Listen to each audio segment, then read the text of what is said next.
Hello guys, welcome to our channel. आज हम देखेंगे हिस्टोरिकल व्यूज़ ऑफ मिडवाइफरी के कुछ हिस्टोरिकल टर्म्स है, उनके बारे में आज हम जानेंगे। तो जो फर्स्ट मिडवाइफ्स थी वो थी Shiphrah and Puah, who helped her Hebrew women during child birth. Egypt के किंग थे एंड देन उनकी वाइफ थी हेब्रू। तो उनके ड्यूरिंग चाइल्ड बर्थ वाला जो टाइम था, उस टाइम पे जो दो लेडी थी, एक शिप्रा एंड पुहा, उन्होंने उनकी हेल्प की थी ड्यूरिंग चाइल्ड बर्थ, बेबी के बर्थ के टाइम पर। एंड वहीं से मिडवाइफरी की स्टार्टिंग हुई थी and they were called first midwifes. उसके बाद टर्म है Hippocrates, the father of scientific medicine. Hippocrates को साइंटिफिक मेडिसिन का फादर कहा जाता है। And then Aristotle is called the father of embryology, embryology के फादर एरिस्टोटल हैं। Leonardo da Vinci made anatomical drawing of pregnant uterus. Leonardo da Vinci ने first time जो है एनाटॉमिकल ड्राइंग दी थी प्रेग्नेंट यूटेरस की। Then Ambroise Paré laid the foundation of modern obstetric. Julius Caesar Aranzi wrote the first book for Italian midwives. Camberlin in 1675 designed obstetric forceps. William Smellie 1697 to 1763 is called the father of British midwifery. Francois in 1818 first recognized fetal heart sound in the pregnant uterus. James Young Simpson in 1847 used chloroform first in obstetric for anesthesia. Anesthesia जो है firstly obstetric में use किया था James Young Simpson ने in 1847. After that a French obstetrician थे François Mauriceau first reported caesarean section in 1668. Laennec in 1816 invented a stethoscope. Perot in 1876 performed subtotal hysterectomy, and Max Sanger in 1882 first sutured uterine walls. Semmelweis in 1861 demonstrated the cause of puerperal sepsis and suggested preventive measures. Munro Kerr in 1926 introduced the present technique of lower segment caesarean operation and popularized it. Obstetric word came from a Latin word obstetrix, means midwife. जो obstetric word है वो Latin word obstetrics से आया था, जिसका मतलब होता था midwife. Okay, midwifery as known as obstetric as a health science and health profession that deals with pregnancy. ठीक है, ये क्या है? हेल्थ साइंस है एंड हेल्थ प्रोफेशन है जो डील करता है with pregnancy, childbirth and the postpartum period, including care of newborn, besides sexual and reproductive health of women throughout their lives.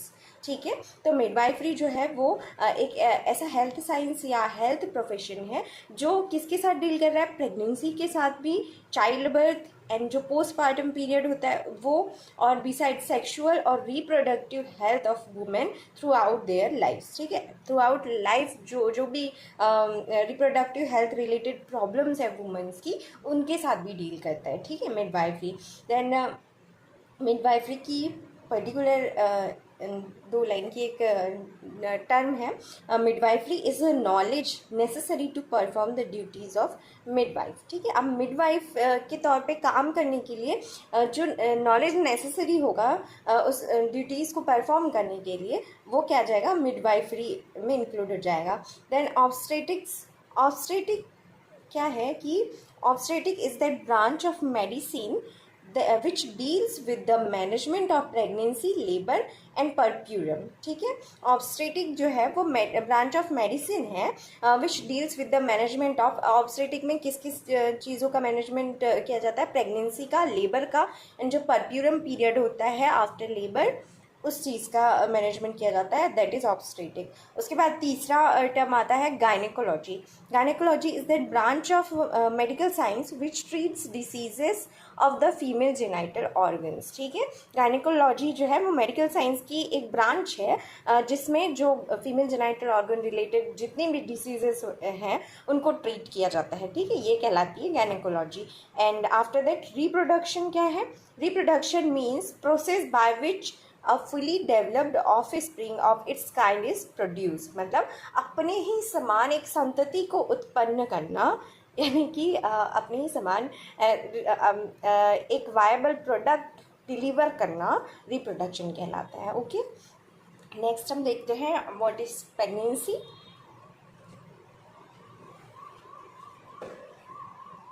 Pregnancy is a state of carrying fetus inside the uterus by a woman from conception to birth। ठीक है, pregnancy क्या है? एक ऐसी अवस्था है या एक ऐसी स्टेट है जिसमें क्या होता है कि carrying fetus inside the uterus, uterus के अंदर फीटस कैरी किया जाता है by a women from conception to birth. Conception से लेकर बर्थ तक फीटस जो है वो वुमेन के वॉम में रहता है, और यही जो अवस्था है, ये जो स्टेट है वो क्या कहलाती है? प्रेगनेंसी कहलाती है। Okay, then after that gestation क्या होता है? तो जो प्रेगनेंसी जो है उसी को गेस्टेशन बोला जाता है।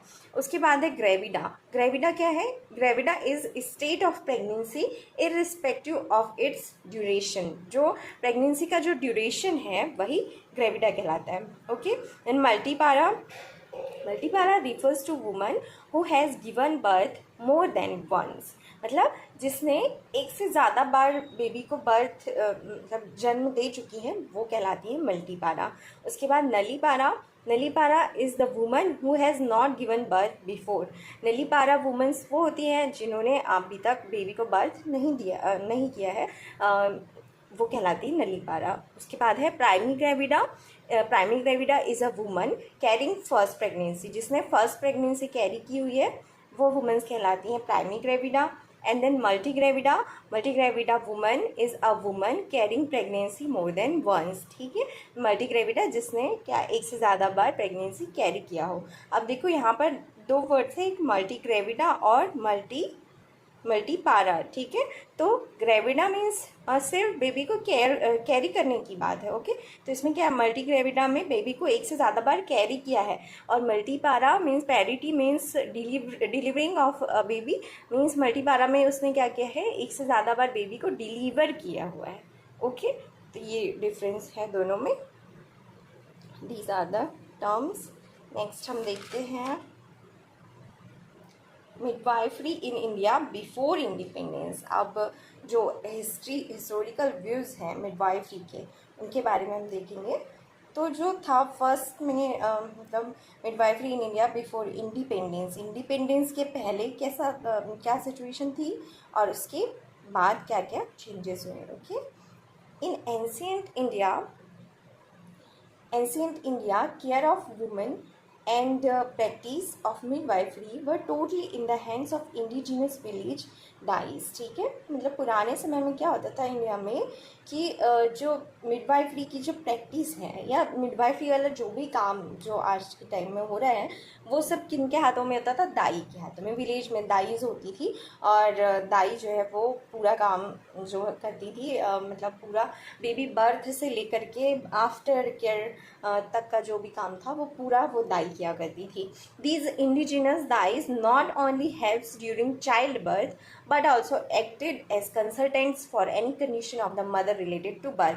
ठीक है, कोई भी अगर कंडीशन बन रही है तो उस टाइम कंसल्टेंट की तरह भी वो काम किया करती थी। कौन? दाइज। ठीक है, अब फर्स्ट ट्रेनिंग क्या हुआ था? देखो, the first training school for दाइज was started in India by Miss Hewlett an English missionary of the Zenana missionary society. ठीक है, मिस हेवलेट थी, इन्होंने फर्स्ट ट्रेनिंग स्कूल बनाया दाइस के लिए कि ताकि दाइस को ट्रेनिंग दी जाए कि जो डिलीवरी वगैरह जो परफॉर्म है या किस कंडीशन में उनको कैसे हैंडल करना है, उन चीज़ों के बारे में उनको पता हो।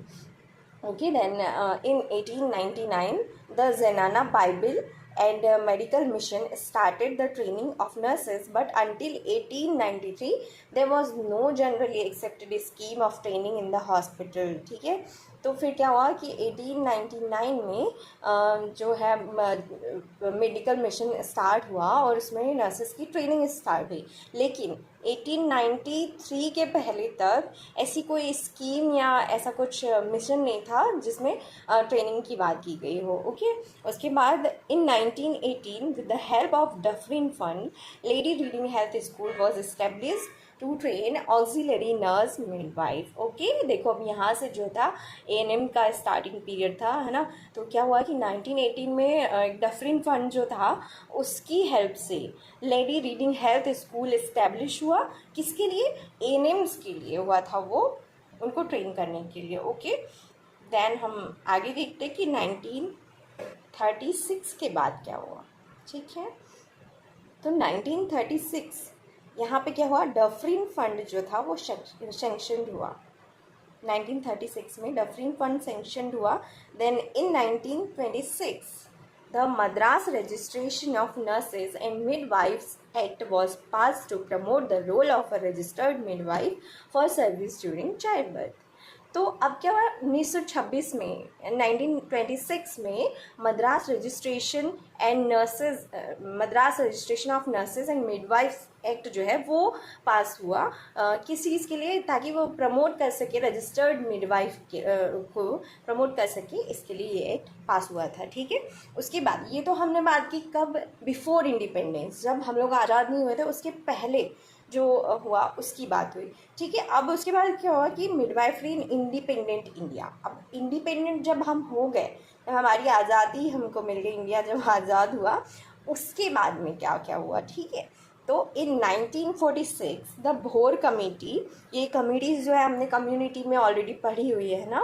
तो जो 1946 है इसमें भोर कमेटी जो थी उन्होंने इस बात पे जोर दिया कि क्वालिफाइड मिडवाइफ्स होना चाहिए, और जहाँ पे भी मिडवाइफ्स की ट्रेनिंग हो वहाँ पे भी मतलब उनकी जो है हेल्थ विजिटर्स होना चाहिए, मतलब वहाँ चेकिंग के लिए भी कोई होना चाहिए कि उनकी ट्रेनिंग जो है वो बेहतर तरीके से हो पाए, या उनको किसी चीज़ की नीड हो तो उनको अवेलेबल हो पाए। ठीक है, तो फर्स्ट जो है इसमें ध्यान दिया था बोर कमेटी ने in 1946। Okay, after then in 1955 the Shetty committee recommended the training of ANMs in health centre for maternal and child health services provided there were adequate health visitor to supervise them। okay, तो 1955 में सेटी committee ने recommend किया कि एएनएम्स की training जो है वो हेल्थ सेंटर में करवाई जाए ताकि बेटर मैटरनल और चाइल्ड हेल्थ सर्विसेज प्रोवाइड कराई जा सके। ठीक है, तो पहले भोर कमेटी ने इस पर काम किया, उसके बाद शेट्टी कमेटी ने, and then in 1947 the first step the INC international nurses council took after its inception was to combine the nursing and the midwifery courses into a single course। अभी देखो क्या किया कि जो midwifery कोर्स और nursing course अलग अलग जो करवाया जा रहा था तो इसको कंबाइन कर दिया आईएनसी ने इन 1947 में, और फिर दोनों कोर्स साथ में करवाए जाने लगे। इसके बाद नेक्स्ट हम देखते हैं, नेक्स्ट है present and future of midwives in India. ठीक है, तो presence of a skilled midwife at birth is the single most important factor for achieving safe motherhood. ठीक है, WHO ने कहा था कि एक मतलब ड्यूरिंग चाइल्ड बर्थ एक स्किल्ड मिडवाइफ का होना बहुत इम्पॉर्टेंट है ताकि सेफ मदरहुड टेक्निक जो है वो फॉलो की जाए, मतलब बच्चा और माँ दोनों स्वस्थ रहें, इसके लिए ज़रूरी है कि वहाँ पे एक स्किल्ड मिडवाइफ होनी चाहिए। तो इस चीज़ के लिए उन्होंने क्या किया, in India there are the following cadres of midwife, cadre divide कर दिए अब मिडवाइफ्स के। ओके, किस लिए किए हैं? For achieving safe motherhood. Okay, तो फर्स्ट कैडर में किसे रखा गया? The trained nurse midwife means RN और RM। अब ये कौन होती हैं RN? Who has undergone a diploma in general nursing and midwifery, which is of 3.5 year duration, a degree nurse who has done BSc honors nursing, which is of 4 years duration। okay, मतलब registered nurses जो होती हैं वो इसमें आती हैं। ठीक है, ट्रेन नर्स मिडवाइफ में इस कैडर में आएंगी, यानी कि GNM और BSc नर्सिंग वाले। ठीक है, उसके बाद में है second cadre ANM। Okay, ANM क्या था? Who is design as the multipurpose health worker और female is registered as midwife. ठीक है, ANM देखो यहाँ कहा यूज़ हुआ एक वर्ड मल्टीपर्पज़ हेल्थ वर्कर्स, ठीक है। तो वो करती हैं मल्टीपर्पज़ हेल्थ वर्कर की तरह काम, क्योंकि वो इम्यूनाइजेशन पे भी फोकस करती हैं। फिर जो प्रेग्नेंट लेडी है उसका इम्यूनाइजेशन और उसका आयरन सप्लीमेंटेशन, बहुत सारी चीज़ें जो है वो एएनएम परफॉर्म करती हैं। उसके बाद तीसरा कैडर था एसबीए। ये लेटेस्ट टर्म है, ओके, ये लेटेस्ट टर्म है। अभी जो है एसबीए की मतलब जो नर्सिंग ट्रेनिंग इंस्टीट्यूट है ना, वहाँ पर एसबीए की ट्रेनिंग अलग से करवाई जा रही है। तो अच्छा चलो पहले हम इसकी डेफिनेशन देख लेते हैं, उसके बाद हम इस पर बात करेंगे। SBA refers exclusive to people with midwifery skills who have been trained to get proficiency in the skills necessary to manage normal deliveries, ठीक है। ये मतलब exclusive to people है with midwifery skills, मतलब इनमें जो है SBA वो होंगे जिनमें midwifery की skills होंगी एंड वो ट्रेन किए जाएंगे कि कैसे नॉर्मल डिलीवरी है उसकी सारी कंडीशंस को मैनेज करना है और सारी सिचुएशन कैसे मैनेज करना है, वो SBA को सिखाया जाएगा। यानी कि स्किल्ड बर्थ अटेंडेंट जो भी अटेंड कर रहा है वहाँ पे बर्थ को, उसको सिखाया जाएगा, ठीक है। तो हाँ, हम इस पे बात कर रहे थे कि SBA जो है वो उसकी ट्रेनिंग कैसे होने वाली है। तो SBA जिसे एएनएम या एएनएम तो नहीं बट जीएनएम और बीएससी नर्सिंग जो है, यानी कि जो फर्स्ट कैडर था ट्रेन नर्स मिडवाइफ का, उसको करने के बाद में और फिर से 6 मंथ का SBA यानी स्किल बर्थ अटेंडेंट वाला एक ट्रेनिंग कोर्स लॉन्च किया गया, जिसमें जो नर्सिंग ट्रेनिंग सेंटर है उसमें एक स्किल्ड लैब के थ्रू जो है वो बर्थ अटेंडेंट को ट्रेनिंग दी जाएगी और जो है सिंपोजियम वाला जो माहौल है वो बना करके उनको सिखाया जाएगा कि उनको सिचुएशन कैसे मैनेज करना है, ठीक है। तो ये था SBA and that is latest term in midwifery. Okay, thank you.